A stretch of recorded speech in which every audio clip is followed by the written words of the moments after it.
Hello student, আজকে আমরা সরল সুদের একটা খুব শর্ট ট্রিকে অঙ্ক শিখব। সেই অঙ্কটা দেখবে প্রত্যেক বছর হয় ওয়েস্ট বেঙ্গল বোর্ডে, স্কুল বোর্ড হতে পারে বা মাদ্রাসা বোর্ড হতে পারে বা অন্যান্য দেখবে সিবিএসসি বোর্ডেও অঙ্কটা কিন্তু আসে। সেই অঙ্কটা খুব ট্রিক্সের মাধ্যমে আমরা জানবো। চলে আসি কথা না বাড়িয়ে অঙ্কতে। দেখো, সরল সুদের ক্ষেত্রে একটা প্রশ্ন লিখেছি আমি।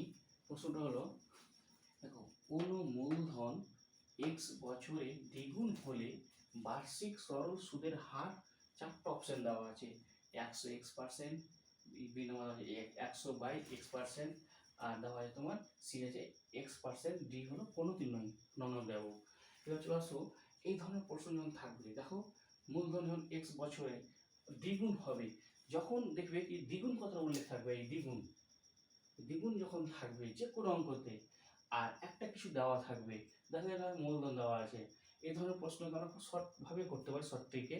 যে লবে অর্থাৎ নিউমিনেটরে 100 দিব, দেখো নিউমিনেটর মানে উপরে 100 দিব লবে, আর হরে কি হবে যেটা দেওয়া থাকে, দেখো কি দেওয়া আছে এক্স আছে, এক্স দিয়ে দিলাম। এবার কি চেয়েছে সুদের হার, সুদের হারকে আমরা ইউনিটটা কি এককটা কি পার্সেন্ট আকারে কি হবে, সুদের হারটাকে পার্সেন্ট দিয়ে। দেখো তো এই প্রশ্নটা মিলছে কোথা থেকে, বি এর সাথে মিলে আছে, বি এর সাথে মিলে, তার এটা কি হলো বি। এই ধরনের যে কোনো প্রশ্ন থাকুক না কেন, যদি দ্বিগুণ বলে দেয়, যদি দ্বিগুণ বলে দেয়, কিছু করবো না আমরা, একদম সোজাভাবে উপরে 100, নিচে যেটা দেওয়া থাকবে সেটা অবশ্যই কাটাকাটি করবো, মানে তাহলে উত্তরটা পেয়ে যাবো। দেখো পরে আরেকটা প্রশ্ন চলে আসি, যে কোনো মূলধন 10 বছরে দ্বিগুণ হলে বার্ষিক সরল সুদের হার কত? সরল সুদ হার দেখো, এ বি সি তে এ 5%, বি তে 10%, সি তে 15, ডি তে 20%। তো আমরা কি বললাম, কি শিখলাম, একই রকম ভাবে এখানে কি করব, যে উপরে 100 যে কোনো অঙ্ক থাকলেই হলো, নিচে কত আসবে মানে হরে কত আসবে যেটা দেওয়া হয়, দেখো 10 দেওয়া আছে, 10 বসিয়ে দিলাম, 10 দেওয়া আছে, এই দেখো প্রশ্নটা 10 দেওয়া আছে, 10 বসিয়ে দিলাম সাধারণ ব্যাপার দিয়ে, কেটে দেবো, কত হলো সমান সমান 10। এবার কি চেয়েছে সুদের হার, তাহলে হারকে পার্সেন্টে করি, 10% হলো 10%। চলে আসি 10% কত নম্বর মিললো, বি নম্বরে, তো বি মিললো, ঠিক আছে, তো বি দিলাম, এটা কি হলো এই যে বিতে মিলালো। এইগুলো তো এমসিকিউ আকারে গেল। যদি তোমার এমনি অঙ্ক থাকে শূন্যস্থান পূরণ করো ভাবে, বা এমনি মানে করতে, যদি অঙ্কটা তোমাকে বের করতে বলে, সমাধান করতে বলে, তো করবো কি, খুব সহজ একই রকম। দেখো একটা কোশ্চেন দিয়েছি, 3 নম্বর কোশ্চেনে লিখেছি যে দেখো বার্ষিক 6.1/4% হার সরল সুদে কিছু টাকা কত বছরে দ্বিগুণ হবে তা নির্ণয় করো। তো আমরা নির্ণয় করবো একই রকম, একই সেম প্রসেস। প্রসেসটা কি বললাম বলো তো দেখি।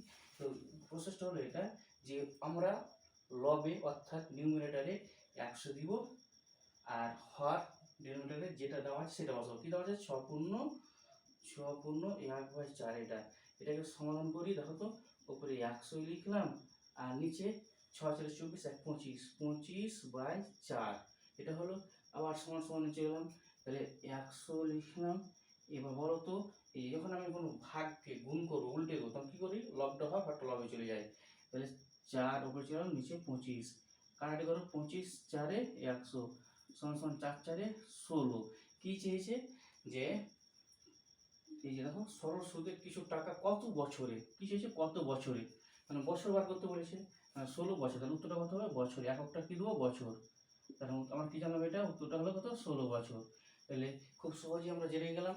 এইভাবে আমরা আরো অন্যান্য প্রশ্ন, যদি তোমার এখানে দেখো কোথাও হচ্ছে যে সুদের হার, কোথাও চাইবে মূলধন, কোথাও চাইবে সময়, যেটাই চাইবে বা শুধু চাইতে পারে, নিয়ম আমাদের একটাই কি না, তো উপরে 100 বসিয়ে দেবো, আর একটা যেটা দেওয়া থাকবে যেটা নন সেটা আমরা বসিয়ে দেবো, আর উপরে 100 থাকবে, উপরে 100, নিচে যেটা দেওয়া থাকবে সেটা দিয়ে কাটাকাটি করলে আমরা খুব সহজে উত্তরটা পেয়ে যাবো।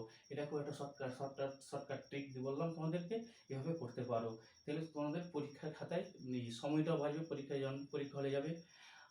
এরপরে আমরা আরও নতুন নতুন ট্রিক্স নিয়ে আসবো, শর্ট ট্রিক্স কীভাবে ম্যাথগুলো করা যায়, কীভাবে সহজে করা যায়, সেই সম্পর্কে তোমরা জানতে পারবে। আজকে আমরা এখান থেকেই থাকি। Thank you.